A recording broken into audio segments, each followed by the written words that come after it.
"Help me, brother," I cried, stumbling into this home on a freezing winter night. My clothes were in tatters, barely offering any warmth. Clutching a baby tightly in my arms, I stumbled through the door, my voice breaking with desperation. My brother, taken aback by the sight of me so changed and frail, quickly took in the scene. I was clad in nothing but a torn shirt and barefoot. His eyes widened in shock as he rushed to my side, helping me inside and quickly starting to warm up the room.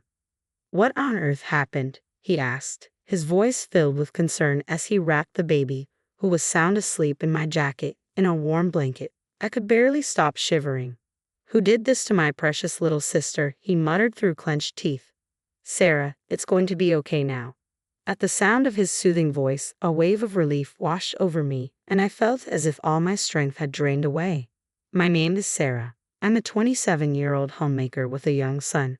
I used to be a nurse until Jack, the son of the hospital director, proposed to me.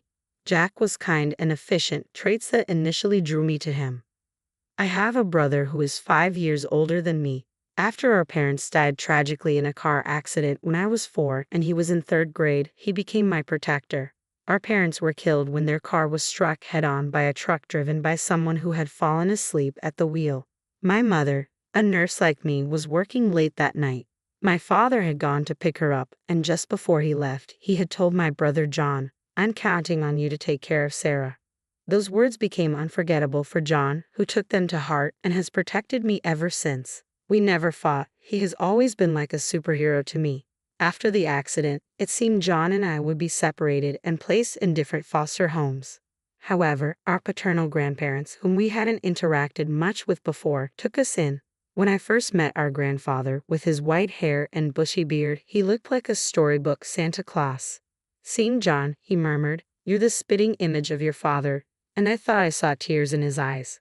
Our grandmother, a kind woman, hugged me tightly and sobbed, "Poor child." Later, I learned that our father had a falling out with our grandfather, leading to his departure from home. Our grandfather wanted him to continue the family business, but our father saw his freedom, resulting in a bitter parting. John and I moved to our grandparents' house in the rural mountains. Our grandfather, a renowned potter, created works so famous that a single teacup could fetch thousands of dollars. Thanks to his success, John and I grew up without financial difficulties.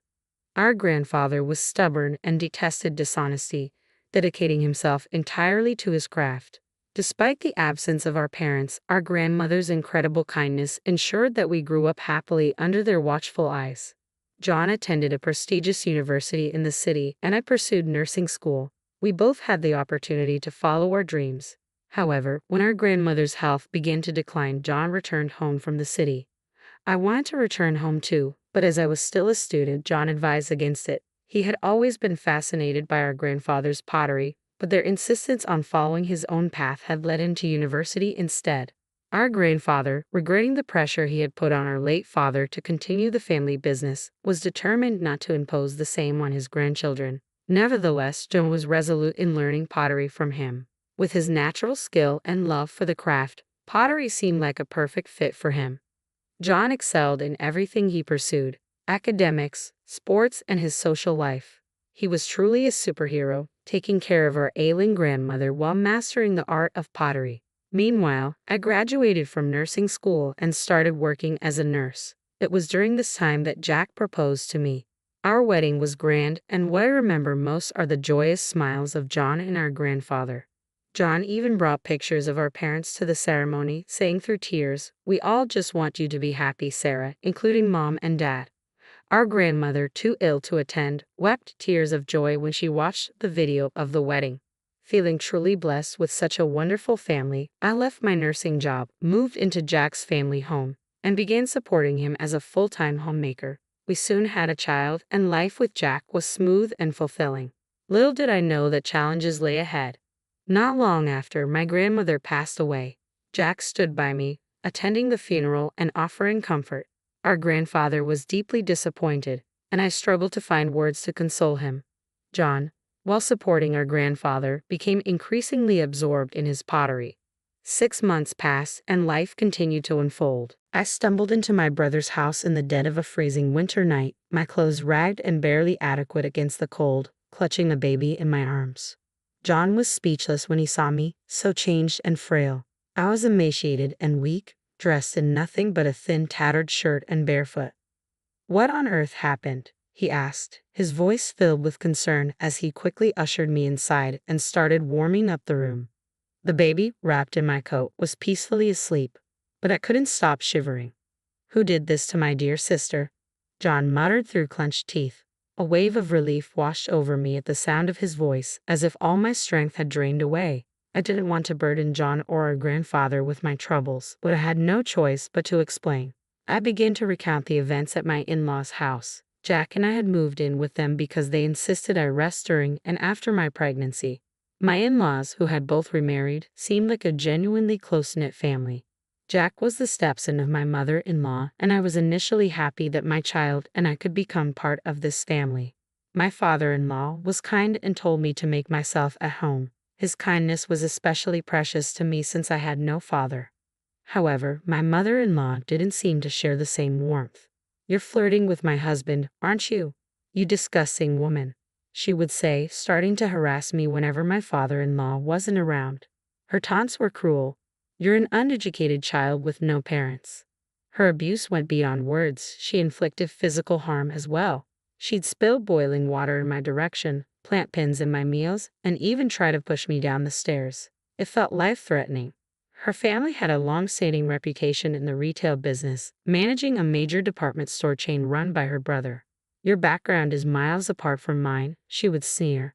"You can't possibly fit in with someone who grew up in poverty." To make matters worse, due to a shortage of staff at the hospital, a former nurse was frequently called in to help, working alongside my husband Jack. This only added to my mounting troubles. I began to notice something unsettling about Jack. Being the son of the hospital director, he often berated the nurses unreasonably. "Move quicker, you're a nurse getting paid, aren't you? Don't slack off just because my father is lenient. When I take over this hospital, I won't be so forgiving. How many times do I have to tell you to order the supplies in advance? They're not cheap, you know. Don't take running a hospital lightly." His scoldings were harsh and directed at nurses who were already working tirelessly for the patients. "Jack, don't you think that's too harsh? Everyone here is trying their best," I interjected one day. He didn't take kindly to my intervention and flew into a rage in front of the other nurses. Since that incident, Jack grew distant from me. This change in his demeanor was likely influenced by my mother-in-law, who had been telling him from the start, "You're too soft on your wife. She's taking you for granted." While my father-in-law was still well, Jack couldn't be openly hostile or abusive in his presence. However, when my father-in-law fell seriously ill and became bedridden, the situation worsened. My mother-in-law seized the opportunity to make me handle all the household chores, treating me like a servant. I was overwhelmed, juggling my son on my back while cooking, doing laundry, and cleaning. Even with my father-in-law bedridden, my mother-in-law's mistreatment continued. Though he tried to intervene, his weakened condition made him unable to stop her. "Please don't speak to Sarah that way," he would say weakly. "Oh, here you go again defending that woman," my mother-in-law would retort venomously. "And you can't even do anything with your frail body. I wish you were gone," she spat, her anger palpable even towards my sick father-in-law. I endured the harsh treatment for the sake of my son and father-in-law. The harassment only grew worse. My mother-in-law would scold me, saying, "Housekeepers don't eat with the family. Eat the leftovers later." Her words cut deep, and I was so upset that I lost my appetite. When I looked in the mirror, I was shocked by my gaunt and ragged reflection. Jack told me, "I only married you because you were somewhat attractive, but I never thought you'd end up looking so shabby. I'm too embarrassed to be seen with you." He even ordered me to move from our bedroom to the storeroom. How cruel could people be? Jack and my mother-in-law didn't stop there. They began to verbally abuse even my son. "Of course he's not smart. Just look at his mother," my mother-in-law would sneer. "His constant crying is annoying. Make him stop right now," Jack would demand.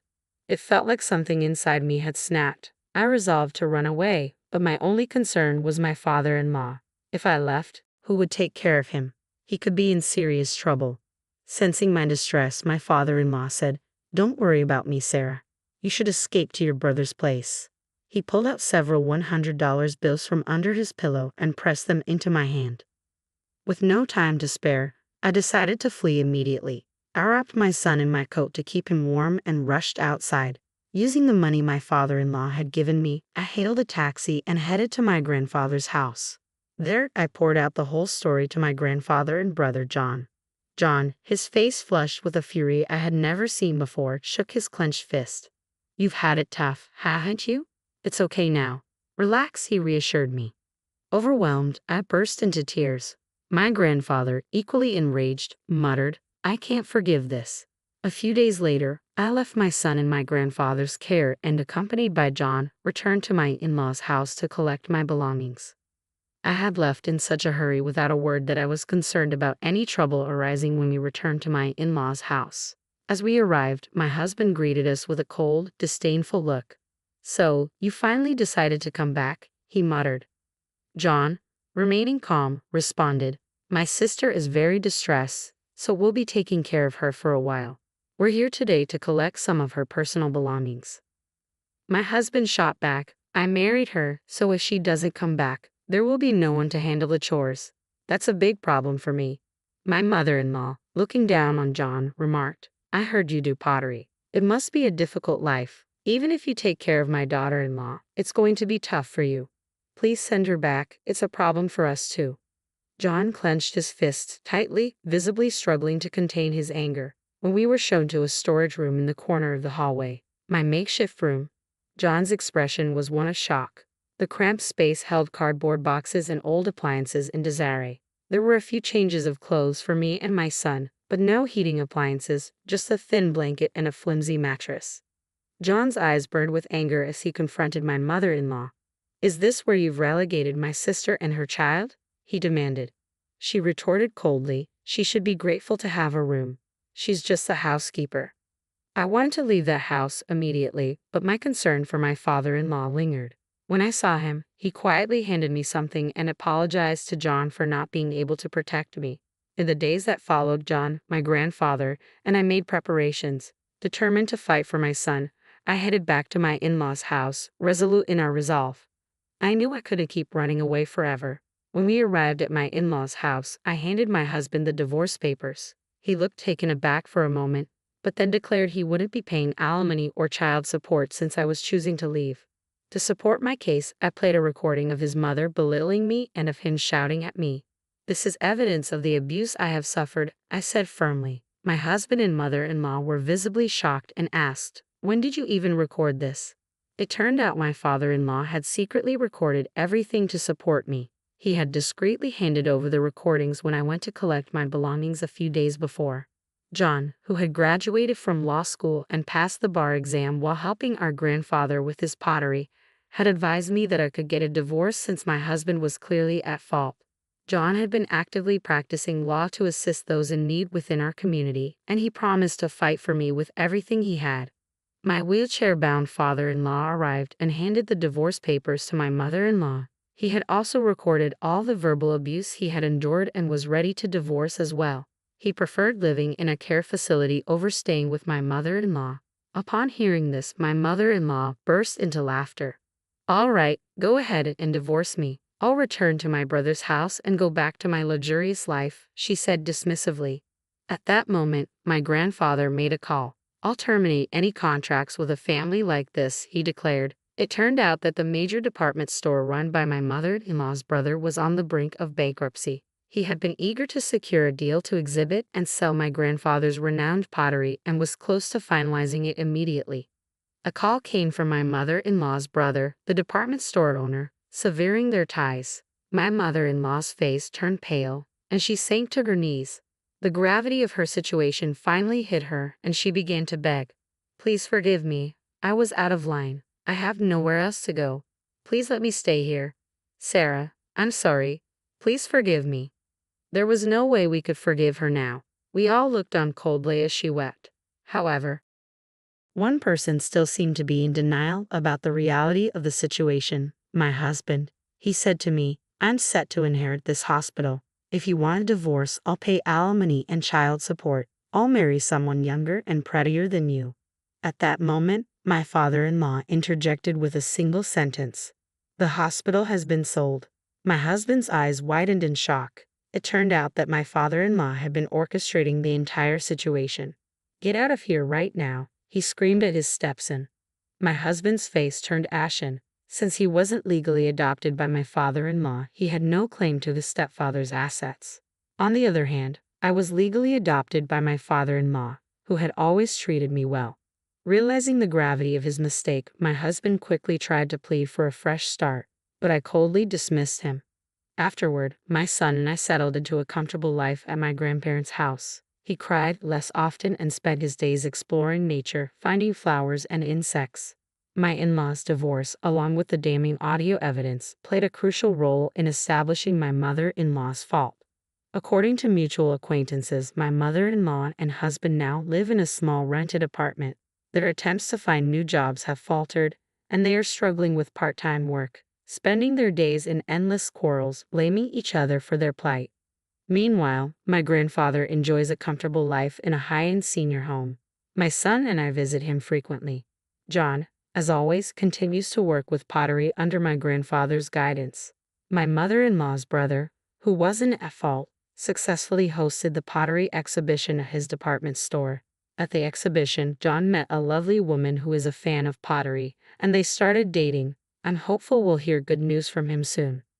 I work as a nurse at a hospital near my grandfather's home. It was my dream to follow in my mother's footsteps, and I find great fulfillment in caring for my patients.